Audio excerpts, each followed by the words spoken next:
అధికారం పోయిన బలుపు మాత్రం తగ్గలేదు.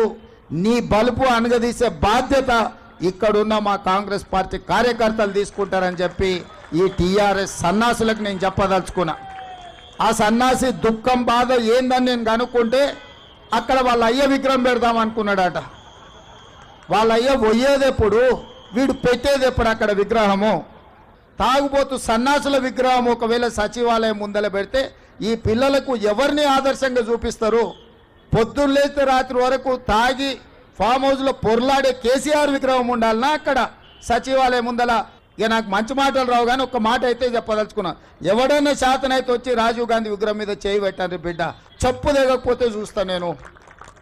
అసెంబ్లీ ఎన్నికల్లో 39 సీట్లు ఇస్తే పార్లమెంట్లో వస్తే 7 సీట్లలో డిపాజిట్ పోయింది, 15 సీట్లలో థర్డ్ ప్లేస్లో వచ్చిన సన్నాసి నీ పార్టీ మళ్ళీ అధికారంలోకి వస్తుందా? నీవు మళ్ళీ రాజీవ్ గాంధీ విగ్రహాన్ని తీస్తా అని మాట్లాడతావా? చింతమడకకు పోతావు బిడ్డ, నువ్వు అనుకుంటున్నావు ఈ చింతపండు అవుతుంది అక్కడికి గిన వస్తే. ఆయనకి ఇప్పుడు తెలంగాణ తల్లి గుర్తొచ్చింది. ఇన్ని రోజులు గాడిదలను కాసినవా?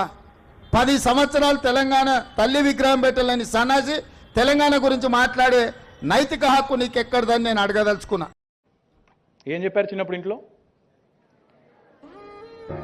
లాయర్, డాక్టర్ అవ్వాలి, లేకపోతే ఇంజనీర్ అవ్వాలి. ఇంకో థర్డ్ ఆప్షన్ ఏంటి?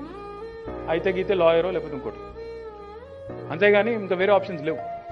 You are always told to be a job seeker. You are told to be work, you are told from very young age not to dream big. ఎక్కువతో ఆలోచించక అడ్డం పడతావు. ఎక్కువతో ఆలోచిస్తే కింద పడతావు, ముఖం బలుగుతుంది. అట్లా కాదు, కన్జర్వేటివ్ ఉండాలి. తక్కువ ఇది చేయాలి, మనం ఎక్కువ రిస్క్ తీసుకోవద్దు, అప్పు ఉండొద్దు. అంటే the thing is our cultural conditioning, our societies conditioning from a very young ages. ఎట్టి పరిస్థితుల్లో జాబ్ కొట్టాలి అంతే. ఎవరి కిందనో పని చేయాలి తప్ప మనం 10 మందికి జాబ్లు ఇచ్చేటట్టు ఆలోచన లేదు మనకు. మనం ఎందుకు మన దుకాణం పెట్టద్దు, మనం ఎందుకు మన ఎంటర్ప్రైజ్ పెట్టద్దు, మనం ఎందుకు వరల్డ్ క్లాస్ ప్రొడక్ట్స్ తయారు చేయొద్దు? ఆ గూగుల్, ఫేస్బుక్, ట్విట్టర్ ఏమైనా బ్రహ్మ పదార్థాలా, రాకెట్ సైన్సా? మనం కనిపెట్టలేమా?